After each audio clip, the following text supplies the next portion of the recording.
What's up, everyone? Thank you for tapping in. Thank you for checking me out. So today I'm gonna go into boundaries. This is part 2 for why they are important, and I'm just gonna jump straight into it. So believe it or not, there are people out here that feel guilty for standing on their boundaries and for standing up for themselves. So these people might be put in situations where it's people they care about, family members, blah, blah, blah. Maybe you're just straight up a person that cannot say no. And instead of choosing yourself, you go and do things you don't want to do, truthfully. And then you'll feel it a little bit inside of you that you didn't really want to do that. You might feel a little bit of resentment. And at the end of the day, it's really resentment towards yourself because you wasn't truthful to yourself and you chose someone else over you.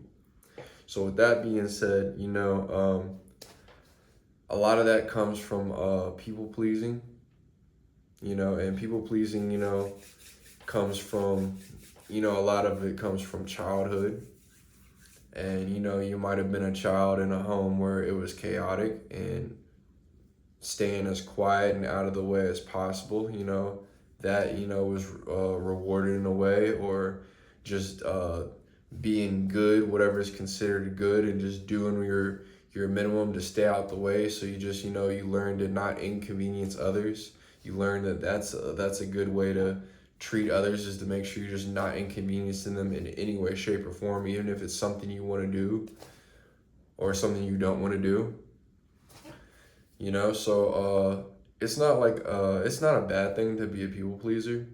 It's a bad thing to identify that you're a person that is a people pleaser and it's hurting you and you're doing nothing about it. That is where the issue lies. And that is where the issue lies with anything. Once you identify it, if you ignore it, that's an issue. And you know it. There's no disregarding it. You're gonna think about it eventually because you've already identified it. But with that being said, when you do identify it, what you do is you take your boundaries that you've set and you start reinforcing them. You start building it brick by brick. Maybe it wasn't a big wall. Maybe maybe it was a weak wall. You got to start figuring out, what it is you do want and don't want. And as you reinforce yourself over time, slowly but surely, you will get where you want and you will feel respected in the way that you want to be. So, that's pretty much where I got to go with that. And, if you're going to set boundaries, you need to know what you do like and what you don't like. And then that comes into play with knowing yourself. If you do not know yourself and you do not know what you do like and what you don't like, nobody can help you. Nobody can show you the path. You got to go out here and do some self-exploration, maybe even inside work, inner work, and that's always the best thing to always do. But you are the most important project.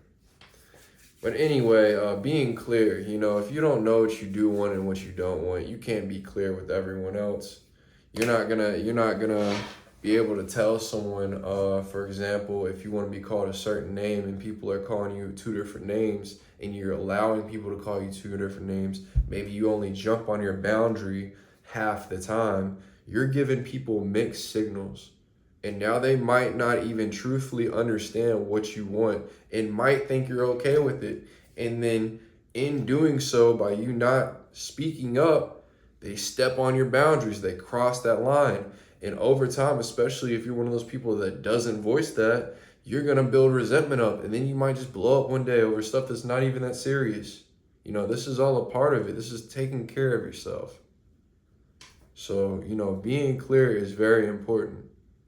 And with that being said, when you stand on yourself and you stand on your boundaries and what you do want and what you don't want in life, your quality of life is going to change. It might not change instantly because you're just now choosing to do so, but over time, once again, slowly but surely, you will see that you are being treated better. You will see that you are feeling better. You might even treat others better because you are now being treated better, if you're one of those people. But it's all love out here. It is. So, keep your boundaries up. It's great. If people that you love make you feel bad for standing on your boundaries, they don't really love you. They don't love you like you think they do. So it's all love. Y'all be safe. Take it easy.